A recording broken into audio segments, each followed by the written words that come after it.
ఈ సంవత్సరం రిలీజ్ కాబోతున్నటువంటి అతి పెద్ద మూవీస్లో పుష్ప మూవీ ఉందన్న విషయం మనకు తెలియదు కాదు. ఇది పార్ట్ 2గా వస్తుందన్న విషయం తెలుసు.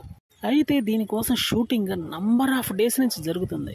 ఈ మూవీ మీద ఉన్నటువంటి అంచనాల ప్రకారం 1000 కోట్లు అవలేలుగా రాబడుతుంది అని మాత్రం ప్రస్తుతం ఒక టాక్ అయితే నడుస్తుంది. ఈ మూవీ బడ్జెట్ కూడా తక్కువేం కాదు, దగ్గర 350 crores అని ఒక రూమర్.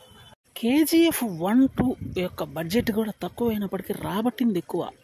అలానే పుష్ప మూవీ కూడా ఫస్ట్ పార్ట్ దుమ్ము దులిపేసిందనే చెప్పాలి. కలెక్షన్ల వర్షం కురిపించింది. ఇప్పుడు రాబోతున్నటువంటి పుష్ప 2 మూవీ మీద కూడా అంచనాలు మామూలుగా లేవు. సుకుమార్ డైరెక్షన్లో వస్తున్న ఈ మూవీ మీద పెను అంచనాలు ఉన్నాయి. ఆషామాషిగా అయితే ఈ మూవీ ఉండబోట్లేదు.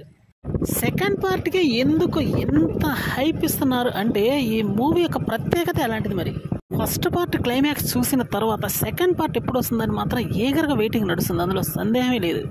అల్లు అర్జున్ యొక్క మేనరిజం మూవీలో టాప్ క్లాస్లో ఉందనే చెప్పాలి. అందుకనే నంబర్ 1 ఇండియన్ హీరో అన్నటువంటి బిరుదు కూడా లభించింది. బాలీవుడ్ అగ్ర హీరోలకు సైతం రానటువంటి ప్రెస్టీజ్ అల్లు అర్జున్కు మాత్రమే సాధ్యమైందంటే అది మామూలు విషయం కాదు, చిన్న విషయం కాదు. అందుకని ఈ మూవీ మీద భారీ అంచనాలు.